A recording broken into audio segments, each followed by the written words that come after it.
They make for a smaller target than a man, so naturally they're harder to hit. Despite their size, they weigh more than we do. If you took one of those oversized casks, the kind Americans use to distill bourbon, and filled it with the wet sand, you'd have it about right. Not the kind of massive mammal that 70% water could ever hope for. A single swipe of one of its limbs can send a man flying in 1,000 little pieces. Their javelins, projectiles fired from vents in their bodies, have the power of 40mm shells. To fight them, we use machines to make ourselves stronger. We climb into mechanized armored jackets, science's latest and greatest.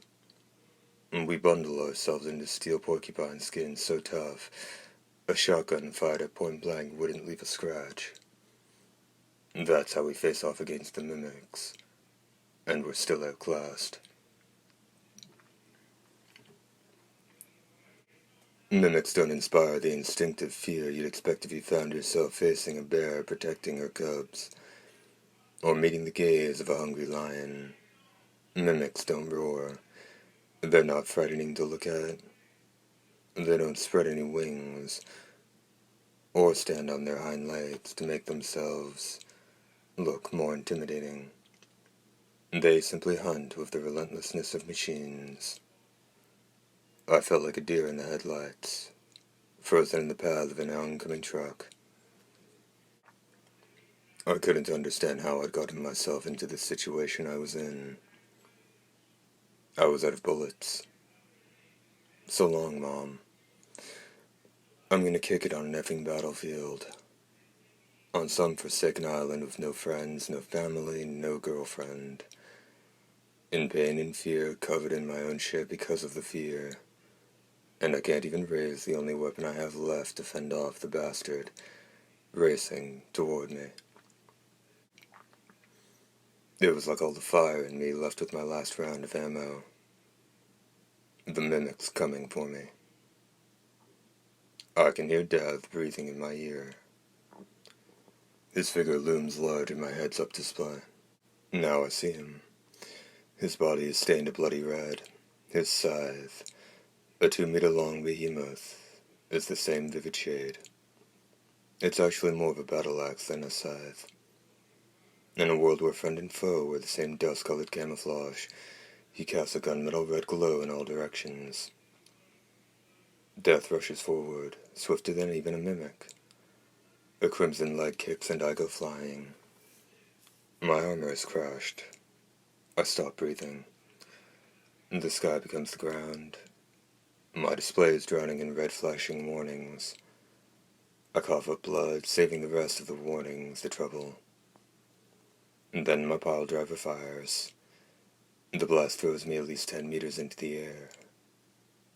Bits of the armor plating from the back of my jacket scatter across the ground. I land upside down. Death swings his battle axe. Metal screams as it cuts through the uncuttable. The axe fries out like a freight train screeching to a halt. I see the mimic's carapace sailing through the air. It only took one blow to reduce the mimic to a motionless heap. Ash and sand poured from the gaping wound. The two halves of the creature shuddered and twitched, each keeping its own strange rhythm. A creature humanity's greatest technological inventions could barely scratch, laid to waste by a barbarian weapon from 1,000 years past. Death turned slowly to face me. Amid the crush of red warning lights crowding my display, a soul green light winked on, an incoming friendly transmission. As a little K. A woman's voice, impossible to make it out over the noise. I couldn't stand, and the jacket was spent and so was I. It took everything I had left just to roll right side up. Upon closer inspection, I was not, in fact, in the company of the Angel of Death. It was just another soldier in a jacket. A jacket not quite like my own, as it was outfitted with a massive battle axe, where the regulation pile driver should have been. The insignia on my shoulder didn't read JP, but instead US. In place of the usual desert camouflage mix of sand and coffee grounds, the suit shone head to toe in metallic crimson. The Full Metal Chick. I'd heard stories. A war junkie always chasing the action, no matter where it led her. Word had it she and her Special Forces squad from the U.S. Army had chalked up half of all confirmed Mimic kills ever. Maybe anyone who could see that much fighting lived to tell about it really was the Angel of Death. Still carrying the battle axe, the blazing red jacket started toward me. Its hand reached down and fumbled for the jack in my shoulder blade. A contact calm. There's something I've been wanting to know. Her voice filled my suit clear as crystal. A soft, light tone, at odds with the 2-meter axe and carnage she'd just created with it. Is it true the green tea they serve in Japan at the end of your meal comes free? The conductive sand spilling out of the fallen mimic danced away on the wind. I could hear the distant cry of shells as they flew. This was a battlefield. The scorched waste where Yonoboro, Captain Yuke, and the rest of my platoon had died. A forest of steel shells. A place where your suit fills with your own piss and shit. And where you drag yourself through a mire of blood and muck. I've gotten myself in trouble for believing everything I read, so I thought I'd play it safe, ask a local, she continued. Here I am, half dead, covered in shit, and you want to talk about tea. Who walks up to someone, kicks them to the ground, and then asks them about tea? What was going through her head? I wanted to give her a piece of my mind, but the words wouldn't come. I could think of the words I wanted to say, but my mouth had forgotten how to work. A litany of profanity stalled at the gate. And that's the thing with books. Half the time the author doesn't know what the hell he's writing about. Especially not those war novelists. Now how about you ease your finger off the trigger and take a nice deep breath? Good advice. It took a minute, but I started to see straight again. The sound of a woman's voice always had a way of calming me down. The pain I'd left in battle returned to my gut. My jacket misread the cramps in my muscles, sending the suit into a mild spasm. I thought of the dance Yonobara's suit did just before he died. Hurt much? What do you think? My reply wasn't much more than a hoarse whisper. The red jacket kneeled down in front of me, examining the shredded armor plate over my stomach. I ventured a question. How's the battle going? The 301st had been wiped out. Our main line fell back to the coast to regroup. What about your squad? No use worrying about them. So, how do I look? It pierced the front, but the back armor plate stopped it. It's charred bad.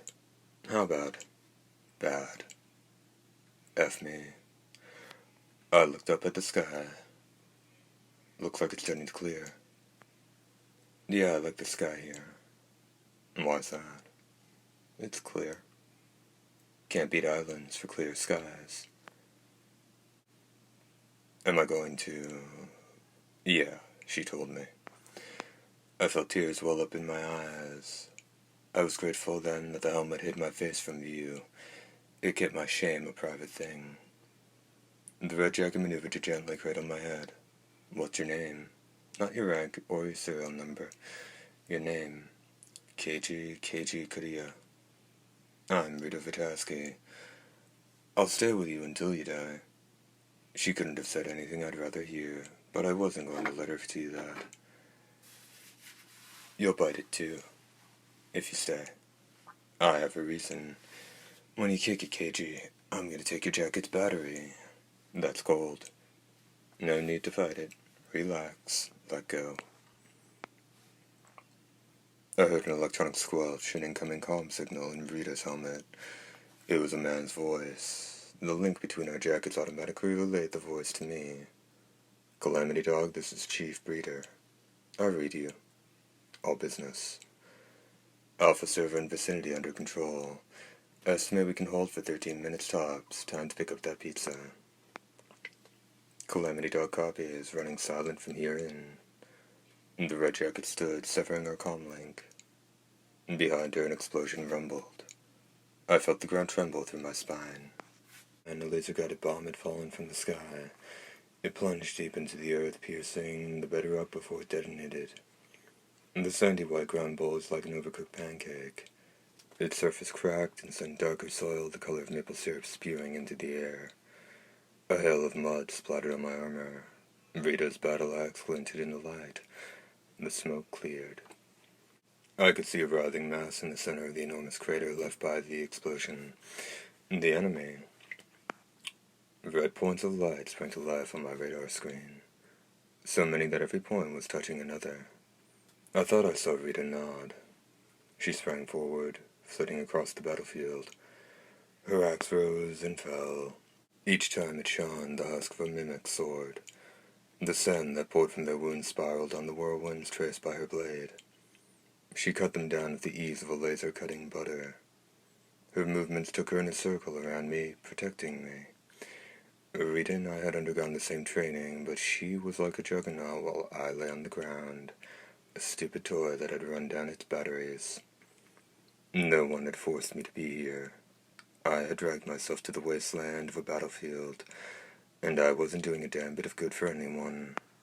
Better I got unplugged alongside Yonobaru. At least then I wouldn't have put another soldier in harm's way trying to protect me. I decided not to die with 3 rounds left in my pile driver.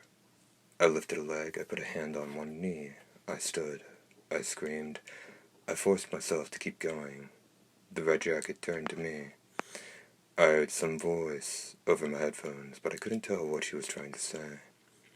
One of the mimics in the pack stood out from the rest. It wasn't that it looked different from the others, just another drowned, bloated frog, but there was something better that set it apart.